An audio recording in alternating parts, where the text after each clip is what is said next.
next week, we begin a series called The Other Side, and I'm super excited about it. It's a series on faith. I know it doesn't sound very exciting, but I'm really pumped about it. And so next week, we start a new series called The Other Side, and it is a series on faith. However, as I was beginning to prepare that series, I felt like there needed to be a prequel. There needed to be a message that went before it, and so this is the message. It's really a simple and specific message. I mean, when you see that scripture, you automatically think, oh, I know that one. I know that one. I've heard that one before. And so I was watching a message by Andy Stanley a couple of weeks ago on this passage, and he shared some truths about this story that I felt were just really, really profound. And I wanted to share some of that with you today and really take a look, not really at the story as maybe we've seen it in the past, but take a look at it from the eyes of the hearers of Jesus' words. I mean, Jesus is just hanging out, telling a story to a bunch of men and women gathered around him. And so I want us to look through the eyes of Jesus' hearers and look at Jesus' intent in telling this story. I mean, basically the premise is this, that as his disciples, as his followers, we need to follow the example of Jesus. And so if Jesus thinks something or Jesus does something, if we call ourselves disciples, we call ourselves followers, it would be in line that we would follow the example of Jesus. And so if he has a focus, we would have that same focus. And so the premise right off the bat is, if Jesus is concentrating on the one to the neglect of the 99, maybe we need to think about that. Maybe we cannot be content with the 99 when Jesus' attention is on the disconnected one. See, Jesus is clearly a religious leader. I mean, how else would you describe Jesus showing up in Palestine in this time, in this period, saying the things that he said? He was a religious leader, but the trick is he never hung out with religious people. It's interesting that when Jesus is walking and talking and doing his activity, he's so often found with crowds of irreligious, unreligious people. I mean, so much so that the religious people, the religious leaders, the Pharisees, the Sadducees, all of those names that we can't pronounce, they always appear to be kind of like the bystanders in Jesus' story. It's like, oh, and the Pharisees were there. You know, they're the add-ons, they're the onlookers, they're the bystanders. And it says even in verse 2 of the story we just read that they were muttering. You know, when you're muttering, you're not part of the conversation. You're just kind of off to the side. You don't agree with what you see. That's what the religious leaders were doing. They were kind of muttering as Jesus was doing what he does. And so it's interesting, and Stanley points this out, and he says this: people that were nothing like Jesus liked Jesus, and he liked them back. Think about that. People that were nothing like Jesus liked Jesus, and he liked them back. That's a pretty profound statement, because when we look in the New Testament, everywhere where Jesus went, there were crowds. And these crowds were the irreligious people. The crowds were the people that were really interested in Jesus. But the thing that's fascinating is that they didn't necessarily believe what Jesus was teaching. They didn't necessarily agree with what Jesus was doing. But for some reason, they wanted to be around him. They didn't understand everything he was saying. They didn't believe everything that he was believing. But for some reason, people that were nothing like Jesus liked Jesus. Now, you may have never heard a pastor say this before because this seems so backwards and paradoxical. But it seems apparent from the scriptures and appropriate to ask you this question. Do people that are nothing like you like you? Well, Pastor, this is a church. We're supposed to be countercultural. We don't care what people think of us. Jesus did. I mean, the people that don't believe what you believe. The people that really don't understand why you do what you do they like you? Are they drawn to us? Do people like to be around us even though they don't fully get us? I mean, I don't really go to that church. I mean, I'm not really buying what they're selling, but I'm sure glad they're in our community. I mean, I don't really get her. She's kind of quirky, but I'm really glad that she's in the next cubicle. I mean, like, she's got some crazy, he's got some crazy beliefs. I mean, he doesn't, I don't really believe everything he believes, but I'm sure glad he's dating my daughter. Like, that's what I'm talking about. That people that are nothing like us. Because it seems that Jesus has viewed the world and the people different than many of other people did. I mean, Jesus seems to view people, and the stories that I want to share with you, they're very basic, and I'm not going to say anything that you've never heard before, but I might actually say it in a way you've never heard it before. I mean, that's the heart of the three stories Jesus is telling the crowd this particular day. I mean, the men in the crowd that day, they didn't believe in Jesus. They weren't Jesus followers yet. Some of them were even hostile. But for some reason, Jesus is able to immediately grab their attention when he starts off as saying, "Suppose you have 100 sheep." Oh, what? Now you're talking my language. You didn't say anything about God. You didn't say anything about what I had to believe or what I couldn't do or what I could do. You started talking, telling me a story about sheep. I know sheep. I'm a shepherd. Now, in today's day and age, we probably wouldn't start the story that way, right?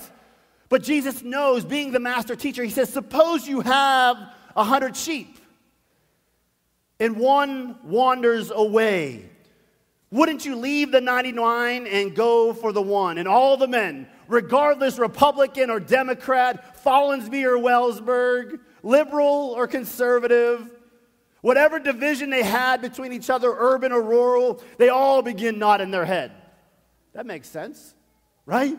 They weren't worried about their political persuasion. They weren't worried about their religious persuasions. They were just agreeing with the teacher. I got 100 sheep. One walks away. I leave the 99 to go find the one. And so Jesus explains that when you find the sheep in verses 5 and 6, you joyfully get it, and you throw it on your shoulders, and you call your friends. And Stanley says that he's using hyperbole here. Maybe you wouldn't when you found the sheep. Maybe you wouldn't throw a party, but he's exaggerating the point to make the point. That's saying, listen, when you lose something of value, you're excited when you get it back. You're excited when you find something that was lost. You feel better than you did before you lost it. Church, when we lose something of value, we tend to focus on that thing that is lost to the neglect of the things that are unlost. Now, this seems really backwards, and you're like, wait a minute, I got to think about this, Pastor. Think about this for a second. We rarely take comfort in the unlost things when something of value is lost. I mean, if I called Suzie and I said, hey, babe, I was out with the 3 kids, and guess what? I lost Gavin. But I still got Brooke and Ben. She is not going to respond with, oh, thank the Lord we still have Brooke and Ben. Right? She may even not even know. She doesn't even care where Brooke and Ben are. She just cares that I lost one of the 3. Right? So that we don't get value from things that are unlost. We don't get excited about the unlost when we know something is lost. And I love how Jesus is such a master teacher here. So he's telling them the story, and then real quick in verse 7, he inserts the meaning, right? He says, he drops the meaning in verse 7. Do we have verse 7? I tell you the truth. In the same way, there will be more rejoicing in heaven over one sinner who repents than over 99 righteous persons who do not need to repent. And before they could get offended, before they could get confused, he rushes right into the next part of the story. Suppose there was a woman who has 10 coins. Now, there's a couple of thoughts about this coin business.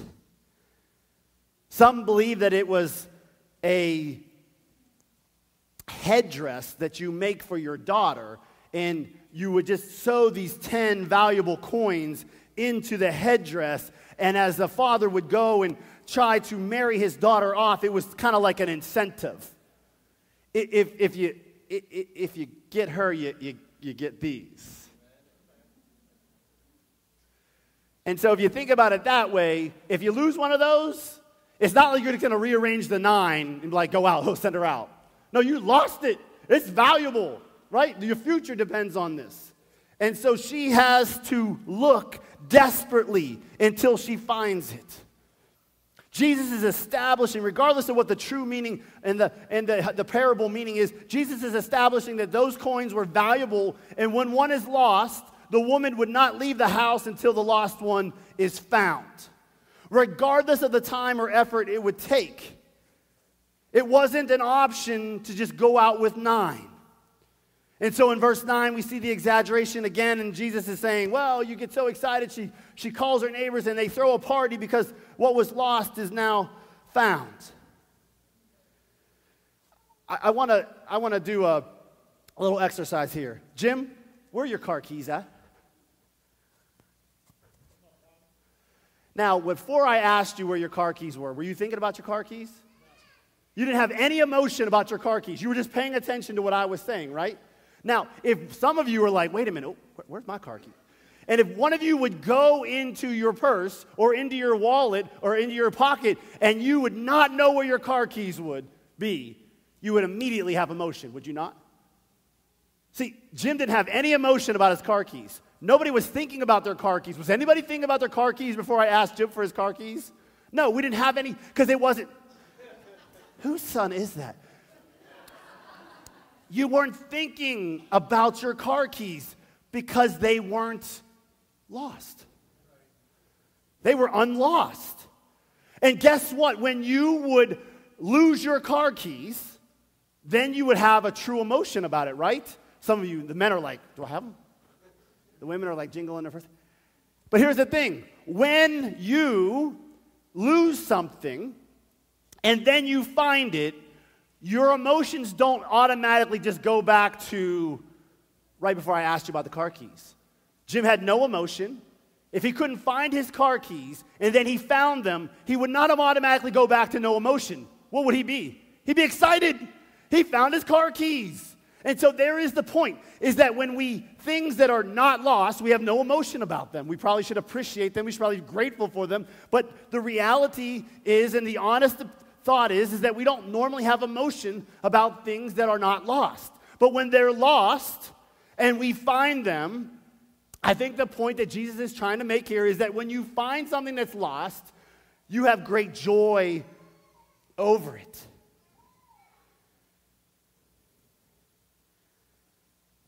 Why? Why do we have great joy? Because when we lose something, we go to great lengths to find it and have great joy when it goes from lost to found. When we lose something, we go to great lengths to find it and have great joy when it goes from lost to found. See, at this point, Jesus has everybody's attention. He told a story about sheep. Then he tells the story about coins. And now he tells his third and final story. And basically, it's Gavin walking up to me and saying, Dad, let's pretend you're dead. I mean, come on, let's be honest here. When you die, this is a bad story because I have nothing to leave my kids, but there is no inheritance. Sorry, Ben. But that's basically what he's saying when he says, listen, I don't want to be old and gray and not have a chance to enjoy my inheritance. So let's just pretend you're dead now. And mom and dad, go ahead and sell the house or liquidate the family business. Or, you know what, can we just go halvesies on the farm now? Like, let's not wait until you die. Let's just act like you're dead now. That's basically what this young man does when he walks up to his father and says, I want my half now. And the craziest thing, not for us, because we've read this story hundreds and hundreds of times, but probably the craziest part of the story is that this audience is like, what? Because Jesus then continues to say that the father agrees to fund the son's departure. He says, okay. I mean, that's the crazy part of the story. That it's one thing to say, listen, let's act like you're dead. It's another reason for the father to say, okay, I'll go along with the story. Okay, let's just agree that I'm dead, and I'm going to go ahead and I'm going to go halvesies, and I'm going to liquidate it, and I'm going to give you half. And basically, the father funds the son's departure, and I believe it's for two reasons. Number one, the son has already relationally departed. He doesn't even want to be there. He doesn't really have a relationship with his dad, so he's already kind of relationally departed. It's spatially, he still has his body, but his love is gone. And the second thing, I think, is that this father knew it was probably the quickest way to get his son back. So the boy says goodbye to his dad and walks away, and time passes and time passes and time passes, and I know I'm not doing justice to the story, but the point I want to make here is that this son, when he asked for his inheritance early, he underestimated something that was very, very critical in his life. And I think this is a point that I really want to drill home today.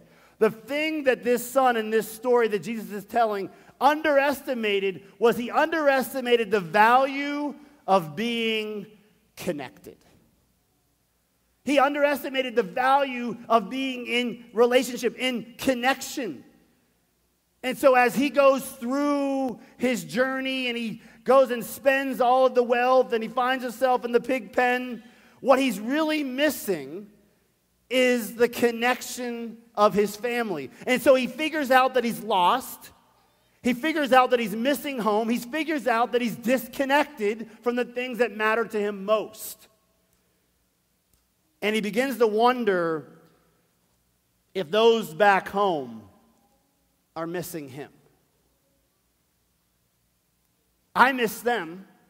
I feel disconnected, but there's just no way. I mean, after the way that I left, the way that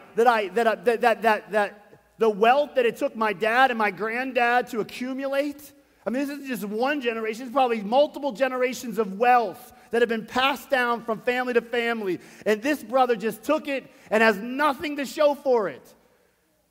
And when he goes back, it's not like the second half of the wealth is coming back.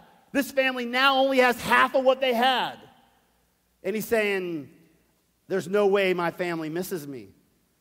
I'm guessing that they don't miss me because of what I've done to them. But he determines that he'll go back, not as a son, but as a hired hand. Because he's considering his present situation, that would be a promotion.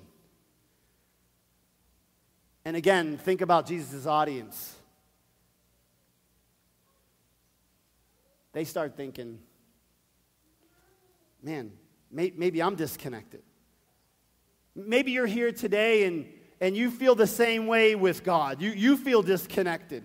Well, I'll tell you a couple people that are certainly feeling disconnected is someone that you know at work. So somebody in your neighborhood, some sibling of yours, maybe your spouse or your friend or someone that God's put in your path. There's someone that realizes that they're disconnected from God. They realize that God might be mad at them. Or they think about that, have you ever heard this one? I can't go back to church because the roof will fall in. You ever heard that one? I'm thinking, man, if the roof fell in every time I heard that, we'd be raising money for nothing.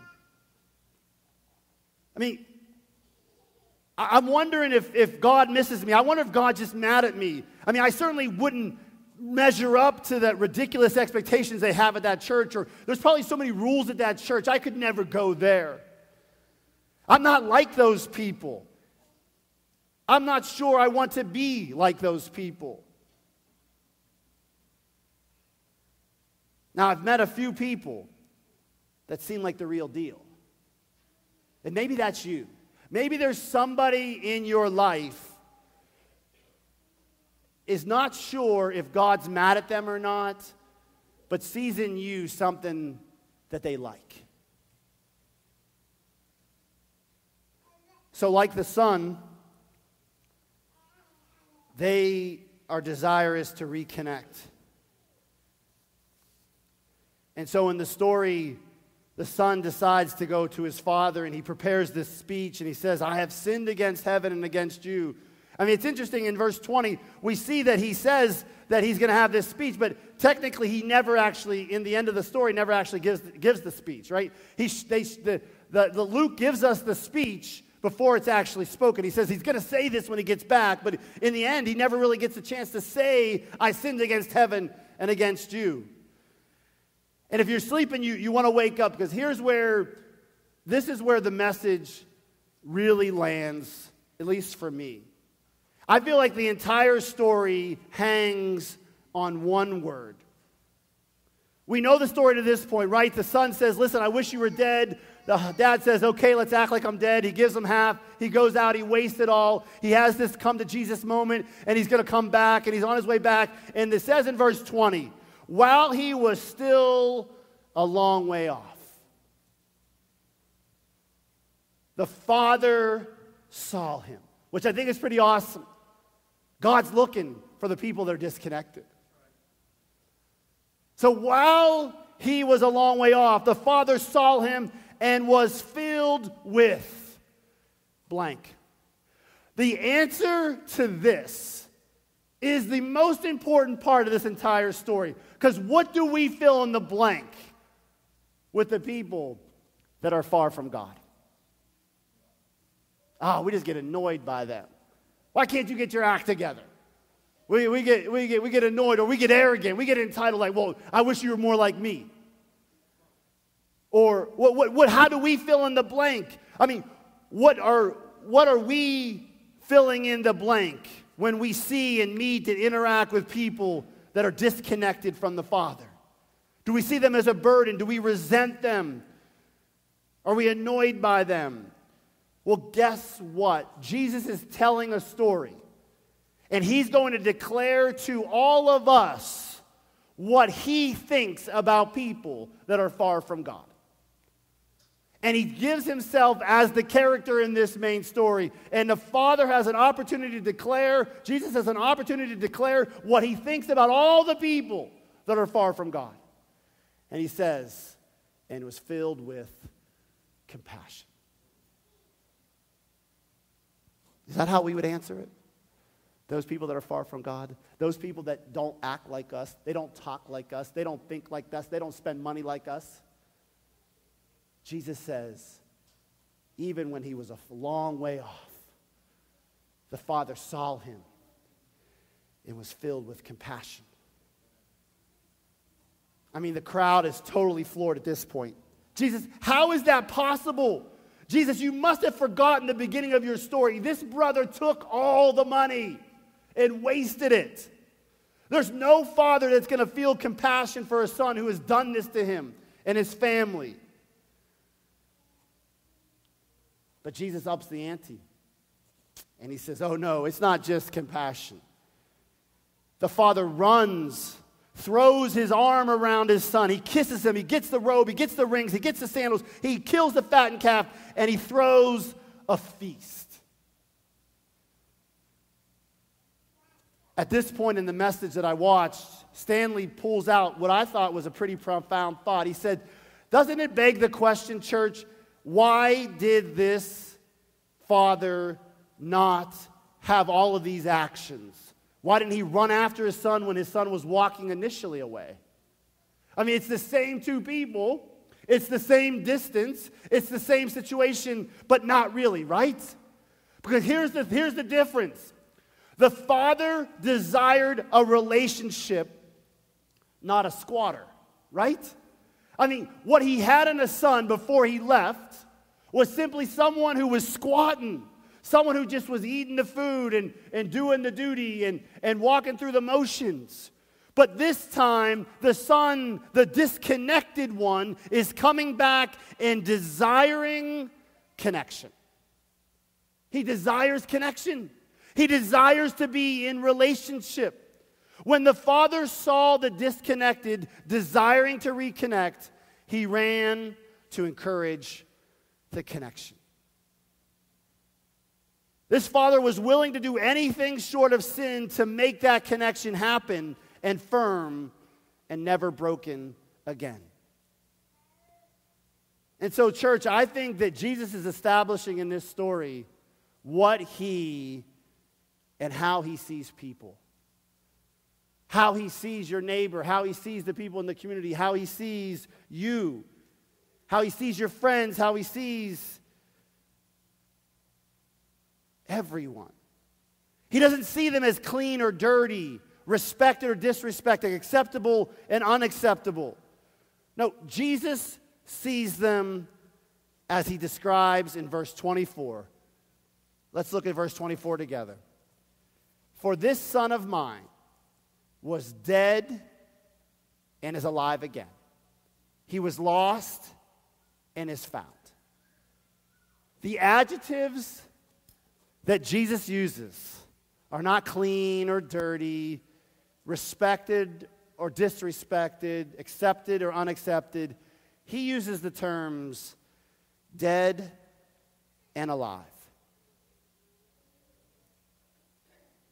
More specifically, he uses lost and found.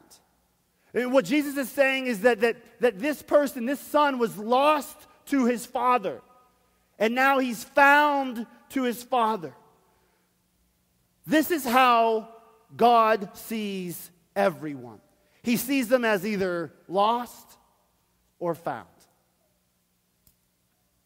Living in death or coming to life. Do you agree with me that there are some people that are connected in their relationship with God? That would be some of you here. You feel connected. But would you also agree that there are some people that we know that are disconnected? Where we're not saying anything disparaging about them. We know that there is a God who is crazy in love with them, and they're not in connection with him. We find Jesus in the New Testament. The majority of the time, he is with the disconnected. Why is he with the disconnected? Because that's who he came for. He didn't come for the connected. He came to reconnect the disconnected. And church, here's the reality. We are his body. And what is true of him should be true of us. We should be concerned about the disconnected. And let me be the one to say it and to confess it and just to be honest about it. Because maybe you think it, but you would never say it. The fact is that the pull, the tendency, the more comfortable thing to do is to pay attention to the paying customer. Pastor, you know, I've been tithing at this church for 40 years. And basically what we're saying is that, pay attention to the paying customer. Pay attention to the one that is connected. Pay attention to the one that's church. Pay attention to the 99. I need to get fed, Pastor. I want pleased and I want cared for. I'm offended. Or the inanimate objects like the budget. Well, we got to take care of the budget. We need to make decisions that are wise for the budget. We need to make sure the calendar or the building or the program is carried out. It doesn't seem that Jesus is as interested in those things as some other churches are.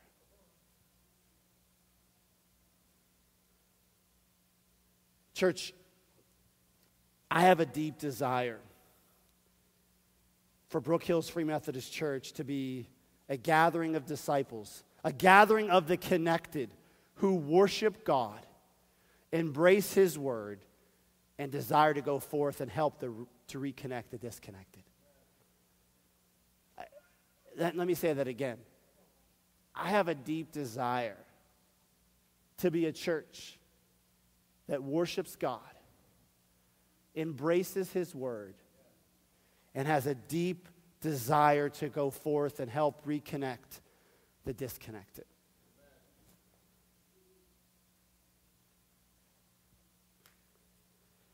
Because it appears to me that the Father in heaven is looking for the disconnected. And I don't know about you, but have you ever been looking for something that was lost and you were the only one looking for it? That's kind of lonely. It's like, well, why isn't anybody else worried about this, right? Like, come on, like, help me look. Help me rescue. Help me reconnect. Church, that's the call. That's the call for Brook Hills, is that we have to have a passion for the disconnected and reconnect them.